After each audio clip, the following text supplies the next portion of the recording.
भगवत दर्शन उसी को प्राप्त होते हैं जिसकी भगवत दर्शन की प्रबल उत्कंठा के लिए 4 बातें जीवन में आ जाएं। पहला, नित्य निरंतर नाम जप रसिकों के संग से। शर्त है रसिकों के संग, भजन न होई संग बिन। हे मनमानी नहीं होता, रसिकों के संग से भजन की वृत्ति, प्रमाणित भजन होना चाहिए आचार्य परंपरा गुरु परंपरा से।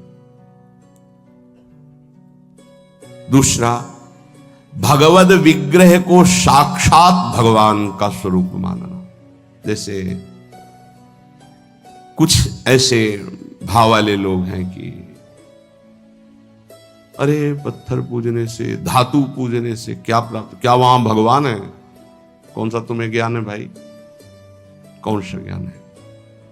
जब सर्वम खलमिदम ब्रह्म, तो ये तो अवतार है भगवान का, अर्चा अवतार। भगवान अवतरित होते हैं। जैसे हम छवि विराजमान किए, जब हम भाव सेवा करते तो भगवान छवि में आके विराजमान होते हैं, भगवान विग्रह में विराजमान होते हैं। ये श्रद्धा और विश्वास का विषय है, ये नास्तिक लोगों को समझ में नहीं आएगा। जिस मूर्ति को आप, जहां मूर्तिकार निर्माण कर रहा हो वहां देखो, उसी मूर्ति को पूज करके ब्रह्म प्राप्त, भगवत प्राप्त महापुरुष हो गए। प्रेमाश्रुओं से अभिषिक्त किया है। ये बाहर वालों के ऐसों की बातें न सुने, नहीं तो जो छोटी श्रद्धा वाले लोग होते हैं उनकी श्रद्धा नष्ट हो जाती है। अरे क्या है, ऐसे से ऐसा ना वो बोलते हैं, ना वो खाते हैं, ना देखते हैं, और ऐसे विराजमान। आपको क्या पता है आपका भाव है क्या? आप जानते नहीं हो। भाव आ जाएगा तो साथ चलते हैं, बोलते हैं, खाते हैं, देखते हैं। भाव का खेल। एक प्रसंग में एक ब्राह्मण बूढ़े के साथ एक जवान तीर्थ यात्रा में गया था। सारांश में बता रहे हैं। ब्राह्मण तीर्थ यात्रा का इच्छुक हुआ, पर उसको लगा कि मेरे बेटे तो हैं, पर धनी होने के कारण वो विलासिता में युक्त हैं, मेरे साथ तो चलेंगे नहीं। अगर कोई जवान आदमी मिल जाए, मुझे तीर्थ यात्रा करवाए, उसे कुछ भेंट पूजा दे देंगे। तो एक गरीब ब्राह्मण का जवान लड़का था, बात की तो उसने कहा हमारा भी सौभाग्य होगा कि तीर्थ यात्रा होगी, आप हमारे पिता तुल्य, आपकी सेवा होगी। समस्त तीर्थों में भ्रमण कराया। जब वृंदावन आए तो बहुत सेवा उसने की। उसका मन बहुत प्रसन्न हो गया। धनी का वृद्ध था तो गोपाल जी के दर्शन कर रहा था। उसने कहा वृंदावन को साक्षी करके, गोपाल जी महाराज सामने हैं, मैं बहुत प्रसन्न हुआ तुम्हारे ऊपर, तुमने इतनी सेवा की। एक बेटी ब्याह योग्य है, मैं तुम्हें ब्याह करवा दूंगा अपनी बेटी से। उनका देखो हमने तो नहीं कहा, तुमने कहा है ना, इस बात को ध्यान रखना, वहां जाके भूल मत जाना। ऐसा ही हुआ। सारांश में बता। वो जब गांव पहुंचा तो वृद्ध की हिम्मत नहीं हुई अपने धनी बेटों से कह दे कि बहन का ब्याह उस गरीब के साथ कर दो। काफी दिन हो गए, कोई चर्चा ही नहीं, तो ब्याह की बात थी। उस गरीब ब्राह्मण ने जाके कहा बूढ़े ब्राह्मण से कि आपने कहा था भगवान के सामने कि अपनी बेटी का ब्याह तुम्हारे साथ कर देंगे। तो जवान बेटों के भय से उसने कहा मुझे याद नहीं ऐसा कुछ। भाई याद नहीं? तुमने भगवान के सामने कहा था। और कह रहे हो याद नहीं? तो बेटों ने कहा कि चलो भागो यहां से। भगवान के सामने कहा बुलाओ भगवान को, अगर साक्षी दे देंगे तो हम बहन का ब्याह कर देंगे। बोले पक्का? तो उनको पता था कि मूर्ति कोई बोलती थोड़ी, चलती थोड़ी। तो उनका हाँ पक्का। बोले पंचों के बीच में बोल दो। पहले गांव में पंचायत होती थी पिंड छुटाने के लिए कि अतरे दिन ये परेशान करेगा, तो उन्होंने कहा पंचों के सामने यदि ठाकुर जी आके गवाही दे दे तो ब्याह करवा देंगे। ओ गरीब आदमी जो कुछ था बेचा, फिर वृंदावन आया। ठाकुर जी गोपाल जी से कहा कि महाराज आपके सामने हमारे ब्याह की बात कही थी इस वृद्ध ब्राह्मण ने, आपको गवाही देना पड़ेगा तब हमारा ब्याह होगा। हाँ कौन सुने। समय हुआ, ठाकुर जी का शयन भोग लगा, पट बंद हो गए, वो बैठे ही रहे बाहर। वाह गोपाल जी महाराज आप जब बोलोगे तभी हमारा ब्याह होगा और हम तभी यहां से जाएंगे जब आपको साक्षी दे। सब चले गए थे वो अकेले, उसको विश्वास था भगवान है। अंदर से आवाज आई, मूर्ति कहीं चलती है क्या कि चलकर साक्षी दे? बोले महाराज मूर्ति बोलती थोड़ी है, आपने बोला ना तो आओ निकल के बाहर। अब उनके लिए कोई पर्दा है क्या? ललित त्रिभंगी बोले देखो अब तुम्हारे प्रेम के कारण हम बाहर तो निकल आए, तुम उसको यहीं बुला दो, हम यहीं साक्षी। बोले महाराज वो नहीं आएगा, हमारा ब्याह रुक जाएगा, आपको चलना पड़ेगा। बोले चल तो देंगे लेकिन देखो हम वृंदावन के ठाकुर हैं, हमको तो अच्छा अच्छा माखन मिश्री और सब। भगवान ने बहानेबाजी। बोले महाराज हमें पता था कि आप भोग राग के लिए कहोगे तो हमारे पास जो संपत्ति थी बेच के आए, खूब खवाते पियाते चलेंगे महाराज। बोले चलो अच्छा, देखो दृढ़ विश्वास। बोले महाराज हम जानेंगे कैसे कि आप आ रहे हो? बोले मेरे नूपुरों की ध्वनि सुनाई देगी और देखो लौट कर जहां देख लोगे उससे आगे फिर हम नहीं जाएंगे। ठीक है महाराज, जब भोग लगाने का समय आएगा तो हम बोल देंगे, तब तुम हमारा भोग लगाना, और जब हम चलेंगे तो लौट कर पीछे नहीं देखोगे। ठीक है महाराज। अपने प्रांत पहुंचे, उड़ीसा प्रांत। गांव जब नजदीक रह गया तो सोचा मुड़ के तो देखे, केवल पायले धुनी है, ठाकुर जी भी है। मुड़ के देखा तो श्याम घन साक्षात प्रभु। प्रभु ने कहा देखो तुमने वादा तोड़ दिया, अब हम यहां से नहीं जाएंगे। बोले महाराज अब तो कोई बात नहीं। गांव में दौड़ के गया, गोपाल जी आए, प्रभु आए साक्षी देने के लिए मेरे ब्याह के लिए। पूरा नगर दौड़ पड़ा, पंचायत के सब ने देखा प्रभु विराजमान। अब किसी की हिम्मत थोड़ी थी कि पूछ ले, जबरदस्ती उस बुड्ढे से कहा ब्याह करो भगवान वृंदावन से साक्षी। आज भी साक्षी गोपाल के रूप में भगवान विराजमान। क्या हुआ? जिसे तुम मूर्ति समझते वो चल के उड़ीसा तक गए और गवाही दी। विट्ठल भगवान बातचीत करते थे तुकाराम जी से, नामदेव जी से, इन बड़े बड़े संतों से। हरिवंश महाप्रभु, सेवक जी महाराज, बंचंद महाप्रभु तक बातचीत करते थे राधा वल्लभ लाल जी। प्रगट में एक बार मोहन चंद जी महाराज महाप्रभु के सबसे छोटे लाड़िले पुत्र थे। महाप्रभु राधा वल्लभ जी की सेवा परिचर्या में थे तो एक पात्र कटोरा था राधा वल्लभ जी की सेवा का, उसमें चरण छू गया श्री मोहन चंद जी का। महाप्रभु ने एक शपथ मारी, प्रभु के पात्रों को ऐसे। राधा वल्लभ जी के जब पत्रावली कर रहे थे तो कपोल में अंगुली बनी, तो उनका जय जय आप। तो बोले मोहन चंद के रूप में मैं ही तो अब खेल रहा हूं अपने पात्र, तुमने वहां मारा मुझे देखो लगा। क्षमा कीजिए प्रभु, ऐसी तन्मयता मोहन चंद जी की आप में है ये मुझे पता नहीं था। महाप्रभु से बात, स्वामी जी से, बिहारी देव जी से, बिहारी जी बात कर, आज भी महापुरुषों से प्रभु बात कर। ये केवल मूर्ति छवि का विषय नहीं होता।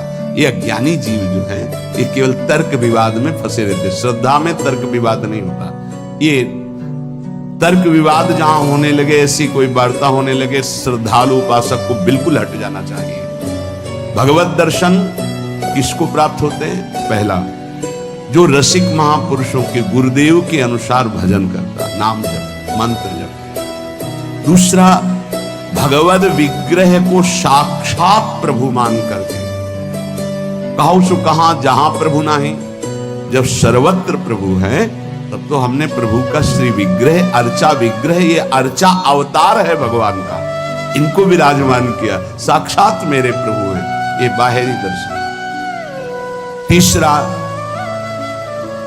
प्रभु को अर्पित किए हुए प्रसाद के अलावा अरुचि होना। कुछ भी ऐसा जो हम प्रभु को अर्पित नहीं कर सकते वो हम नहीं पा सकते। प्रभु को अर्पित ना की हुई चाहे अमृत पड़ी हुई वस्तु हो, हमारी बिल्कुल श्रद्धा और रुचि नहीं। हमारे प्रियालाल ने नहीं पाया तो हम उसे चख नहीं सकते। ये भगवत प्राप्ति, भगवत दर्शन के लिए बहुत आवश्यक है। गुरु प्रदत्त भजन में आसक्ति, इष्ट के श्री विग्रह छवि में साक्षात भाव, और इष्ट को अर्पित ना किए हुए वस्तु, वस्त्र, पदार्थ, भोगों में पूर्ण अरुचि। कई बार हमने ऐसे संतों को देखा जो अमनिया जैसे पा लीजिए। नहीं, अमनिया है ना, हम अपने ठाकुर को भोग लगा के पाएंगे, या आप अपनी श्री जी को भोग लगा दीजिए तो पा लेंगे, अन्यथा नहीं। अमनिया है, अमनिया माला पत्र पुष्प सुगंधित कुछ भी नहीं, हमारा जीवन प्रसादी हो जाना चाहिए। ये बहुत ध्यान से अपनी दिनचर्या में देखिए कि कभी अमनिया मत पाइए। चौथा, सहनशील, ये बहुत आवश्यक है। बहुत सहनशील उपासक को होना चाहिए। जितना सहोगे उतनी भक्ति प्रकाशित होगी। सहत सहत बाढ़े भगति गृह तनु गुरु हितकार। गुरुदेव को समर्पित जीवन और सहनशीलता निश्चित भगवत दर्शन, 4 बातों से निश्चित भगवत दर्शन हो जाता है। ये बहुत खास बात है, जिसको धारण करना बहुत कठिन है, पर गुरु कृपा पात्र बहुत सरल ढंग से इसे निर्वाह कर ले जाता है। क्या? किसी से मतलब नहीं। इस मार्ग के उपासक किसी से मतलब नहीं। पहले तो कहा पीछे वाले में कि जो विषयी पुरुषों का समूह है उनके संग से भयभीत रहे, कभी संग न करे।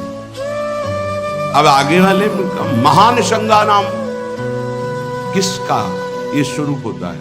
बोले जो वह तो महताम श्री पद रजा, महापुरुषों की चरण रज से जिसका शरीर अभिषिक्त है और माथे पे जिसकी चरण रज विराजमान है, गुरुजनों की, संतों की, रसिकों की, वो महान संगानाम सहज मधुरात्म प्रिय कथा। वो निसंग ही नहीं, महान संगानाम, जागृत स्वप्न सुषुप्ति कभी भी कहीं भी उसका किसी से संबंध नहीं, शरीर से भी नहीं। क्योंकि महान संगानाम तभी हो सकता है, शरीर से भी नहीं। यह ज्ञानी जीव जानते हैं। कहते हैं शरीर तो यहां छूट जाता है, फिर गति किसकी होती है? भगवत प्राप्त। शरीर तो एक कपड़ा है, समझते नहीं हो। इसके नीचे एक कपड़ा है, सूक्ष्म शरीर, उसके नीचे एक है कारण शरीर। आप पहनने वाले हुए आपके कपड़े, एक छूटता है सिर्फ स्थूल शरीर। सूक्ष्म शरीर और कारण शरीर को लेकर के बार बार जन्म मरण होता रहता है, कपड़े बदलते रहते हैं। और जो जीवन मुक्त हो गया तो तीनों शरीरों का संबंध खत्म और दिव्य चिन्मय चिदानंदमय शरीर को, भाव देह को प्राप्त करके चिन्मय धाम में, चिन्मय लीला में, चिन्मय प्रिया प्रीतम के समीप हो जाता है। महान संगानाम, साधक का स्वभाव ऊपरी बड़ा ही रुक्ष होना चाहिए। साधक का रुक्ष, सबको ये लगना चाहिए कि बड़ा बेरुखा आदमी है, बच जाओगे। गोस्वामी जी ने भी लिखा, गिरा अरथ जल बीच सम, कहियत भिन्न न भिन्न, बंदो सीता राम पद, जिन्हि परम प्रिय खिन्न। खिन्न मानुष, किसी से कोई बात करे तो उदासीन हो, उसको रस ना मिल पाए, उसको प्रियता समझ में ना पाए। साधक की बात कह रहे, आगे चल के तो सब जीवन सुख रीति रीति निभाता अपनी वो स्थिति आ जाती है। पर साधक को चाहिए वो अपना बाहरी स्वभाव उदासीन रखे, खिन्न रखे। ये हर समय बहुत चढ़ा के बात करते हैं, इनका तो कोई प्रेमवादी से लगना चाहिए। मुस्कुरा करके बात करना, ये आगे चलकर आता है। हंसी बोले बहुमान दे, बहुमान किसको दे रहा? आराध्य देव को। वो हंस किससे रहा? आराध्य देव से। साधक की हर समय स्थिति ऐसी नहीं होती, इसलिए उदासीन अति रही गोसाई, पूज्य श्री गोस्वामी जी महाराज के। साधक को उदासीन रहना चाहिए, बाहर से गंभीर, हंसी मजाक बातचीत गंभीर। सत्य बात तुम्हें बता दे, स्वीकार करो ना स्वीकार, आगे चलो। उदासीनता, गंभीरता, खिन्नता ये साधक के स्वभाव में होनी चाहिए। बहुत मिलनुआ स्वभाव, हंसकर बात करना, ये आगे चलकर अभी नहीं। उसको दबाओ उस वृत्ति को। बगल से कोई निकल गया, आपको राधे श्याम कहने की स्मृति उससे नहीं आनी चाहिए। कौन निकला आपको पता नहीं, दर्शन कर रहे हैं, कभी कभी यह भी पता नहीं चलता कि प्रभु पोशाक कौन धारण किए। अगर नेत्र में नेत्र मिले तो 1 घंटा दर्शन हुआ तो केवल नेत्रों का ही दर्शन हुआ। पत्रावली कपोल में कैसी बनी ये भी याद नहीं रहा। ऐसी होती है एकाग्रता। सत्संग सुनने गए तो सिर्फ वक्ता की मुखाकृति और वचन, आप बैठे आसपास आपके कौन बैठा आपको कोई परिचय नहीं। ऐसी महानिसंगता उपासक को चाहिए। ये कब आती है? जिससे जड़ भरत जी रघुगण को कहा कि महापुरुषों की चरण रज से अभिषिक्त होने पर ही ये ब्रह्मबोध होता है। प्रहलाद जी ने कहा निष्किंचना नाम न वृणीत यावत, जब तक निष्किंचन महापुरुषों की चरण रज नहीं लगे तब तक ऐसी निष्ठा नहीं होती जैसी मेरी है। शिरो में शोल्लासम वह तो महताम सी पदरजा, ये महत पदरज कहां मिलेगी? हर कण वृंदावन का ये महापुरुषों की चरण रज, प्रियाजू की चरण रज महापुरुषों के आंसुओं से भींगा हुआ है। जहां की भी रज मिले उसे अपने धरोहर के रूप में, संपत्ति के रूप में, जैसे बहुत बड़ी क्या धरोहर, ये प्रिया प्रीतम की संपत्ति, प्रेम संपत्ति प्रदान करने वाली, इसे आप लगाओगे तो आप सुरक्षित हो जाओगे। ये कवच है। कई बार शास्त्रों बारे चर्चा हुई है, पर बड़े भाग्यशाली साधक उपासक उपासिका होंगे जो इस बात को स्वीकार किए हैं कि रोज स्नान के बाद शरीर में रज लगाते हैं। ना करते हो तो फिर सुन लो, तुम्हारे हृदय को ये विकार तब तक जलाएंगे जब तक प्रेम रस के योग्य नहीं हो जाएगा। उस जलन को सहने के लिए ये सद्य वशीकरण चूर्ण मनंत शक्तिम तम राधिका चरण रेणु मनुष्मरामी, ये श्री जी की चरण रज है जो आपको संभालेगी, कवच का काम करेगी। आपके शरीर में चरण रज लगी रहनी चाहिए। बिल्कुल मान लीजिए, अगर ये मान लोगे तो बहुत बड़ी वस्तु आपको प्राप्त होगी। शरीर में वृंदावन की रज लगी है, शरीर छूट जाए तो भगवत प्राप्ति होगी। मान लीजिए, बहुत बड़ी बात। धन्य है वो उपासक जो रजोपसेवी है, रज लगा। एक ब्रजवासी आए, उन्होंने प्रश्न किया कि आपके जुगल उपासना में तो काली बिंदी लगती है, आप क्यों नहीं लगाते? श्री कहते हैं उसे, काली बिंदी और सिंदूर। पूज्य श्री सद्गुरुदेव भगवान ने आदेश किया त्रिपुंड लगाते, शरणागति का, कि हम आचार्य आज्ञा से चलते हैं। आचार्य ने पत्र में लिखा था, वृंदावन रजोपसेवी जोरी सुमिरन बाचनो, वृंदावन नित्य विहार चंदन लेनो। तो रजोपसेवी जोरी है तो रज का तिलक है, और विहार चंदन जो प्रसादी है वो ये लगा है। बस वो कोई वृंदावन की वस्तु नहीं है जो काली जी की है। ये वृंदावन की रज और वृंदावनेश्वरी का प्रसादी चंदन इसके साथ। तो ब्रह्मा जी भी आकर कहें तो हमारी समझ में नहीं आएगा, क्योंकि गुरु के वाक्य के आगे किसी का नहीं। वृंदावन रज रानी, वृंदावन वृंदावनेश्वरी, इनमें हमारी अनन्य आसक्ति हो जाए।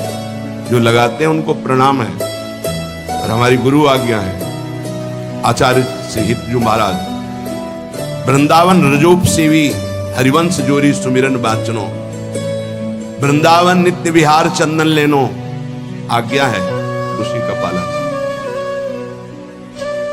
अगर महापुरुषों की चरण रज लग रही है तो महानिसंगा नाम मान लीजिए। बार बार इसलिए कह रहे, मान लीजिए। आप में सामर्थ्य नहीं कि आप असंग हो सके। महानिसंगा नाम तो बहुत बड़ी बात है, वो कहीं आ सकते नहीं। स्वभाव में, ना सूक्ष्म शरीर में, ना स्थूल शरीर में, और ना बाहरी व्यवहार में, वो अपने स्वरूप में स्थित महापुरुष है, वही महानिसंगा नाम होता है। फिर क्या बोले? सहज मधुरात्म प्रिय कथा, अपनी प्यारी जी और प्यारे जी की कथा सुनते ही उसकी दशा बदल जाती। प्रसंगानाम प्रेमोत्पुलक गलदस्रा कुलगिराम, अश्रु प्रवाह हो रहा है, पुलकित तन हो रहा है, गदगद कंठ हो रहा है। ये सहज मधुरात्म, सहज मधुर रस प्रदान करने वाली प्रीतम की चर्चा सुनते ही, पद गाते ही दशा बदल गई। कैसे हुआ? बोले महापुरुषों की चरण रज का प्रभाव। अपारे श्री वृंदावन रस महाब्धो विहरताम, इस महाप्रेम रस के अपार समुद्र में विहरण करने वाली जो जुगल जोरी विहार करने वाली श्री श्यामा श्याम है, इनके प्रेम में जो उल्लसित है उनकी चरण रज सदैव मेरे माथे पे लगी रहे। तो सदा राधा कृष्ण प्रणय पुलकासुत गमभृतहा, राधा नाम सुनते रोमांच हो गया अश्रु प्रवाह। श्यामा श्याम की बात सुनते ही, पद सुनते ही पुलक पुलकावली अश्रु बहने लगे और देह कंपायमान हो। ये बड़े भाग्यशाली, इसमें जानबूझकर नाटक न करें, स्वाभाविक आ जाएगा। नाम जप करो, रस सिंधु वृंदावन की रज लगाओ और रहने से रहो तो स्थिति आ जाए। एकांत में चिल्ला चिल्ला के रोने को मन होता है, जिसे डकार आती है ना, उसको निकलना ही पड़ेगा। ऐसे रोना आता है स्वाभाविक। क्यों रोना आता है? कुछ चाहिए, कोई दुख, कोई विपत्ति? नहीं, स्वाभाविक वो एक प्रक्रिया है उस प्रेम की। रोना आता है, हल्का हो रोया थोड़ा सा, अगर रोएगा नहीं तो रह नहीं सकता। उसकी दिनचर्या है रोना, कभी भी कहीं भी भाव आ जाएगा। किशोरी कंदर्पा कुल कनक गौरांग लतिका, जो किशोरी जो हमारी गौर वर्ण है, जो कनक लता है, ऐसे उपासक का यही जीवन हो जाती है। जीवन का तात्पर्य प्रसाद सृग वस्त्राभरण कृत भूषा प्रणयनो, वो इनके प्रसाद से प्राण पोषण करता है। इनके चरणामृत की ही वो वृत्ति साधना है। हमारा साधन बल क्या है? इनका चरणामृत। वस्त्राभरण, कोई भी वस्त्र बिना प्रसादी के लाडली जी का, गुरुदेव का शरीर पे नहीं था। नवीन वस्त्र को देखा गुरुदेव भगवान कैसे प्रसादी करते हैं। पहले उसे धोते हैं, प्रक्षालन करते हैं, फिर सुखाते हैं, फिर श्री जी के सिंहासन में स्पर्श करा के रजरानी में से एक दो बार फिर उसे धाते। श्री जी का पहले धोते हैं नया वस्त्र, श्री जी के सिंहासन को अर्पित करके फिर रजरानी में एक दो बार लोट लगा के उस वस्त्र को फिर धारण। वस्त्रा आभरण प्रसाद, प्रसाद स्वरूप ही हमारा भोजन है। प्रसाद चरणामृत, प्रसाद वस्त्र आभरण, प्रसादी माला, प्रसादी पुष्प, प्रसादी इत्र, इनका बड़ा आदर करें। श्री जी का प्रसाद, यही हमारा जीवन है। अगर अमनिया आप पाते हैं तो आपके हृदय में भाव सूखने लगेगा, अगर जग भी गया है। अमनिया जल भी नहीं, अमनिया भोजन भी नहीं, प्रसाद। प्रपद्ये श्री वृंदावन भुवि विचित्राखिल कलाहा, समस्त कलाओं में जानने वाली शिरोमणि श्री लाडली जो ऐसे उपासक के हृदय में अपनी समस्त कलाएं प्रकाशित कर देती है, अर्थात वो सहचरी भाव को प्राप्त हो जाता है। विचित्र अखिल संगीत गायन कलाओं का, चतुरता का वो मूर्तिमान स्वरूप हो जाता है। ऐसे में वृंदावन की भूमि में उन प्रेमी जनों का आश्रय लेता हूं जो ऐसे जिनका जीवन हो गया है महानिशंगा नाम, किसी से संपर्क नहीं, और श्री जी के प्रति किशोरी कंदर्पा कुल कनक गौरांग लतिका, जो गौरांगी श्री प्रिया जो हैं, लाडली जो हैं, जो श्याम तमाल की कनक बेल की तरह विराजमान है, ऐसी श्री स्वामिनी जी की प्रसादी से ही जिसका जीवन यापन होता है।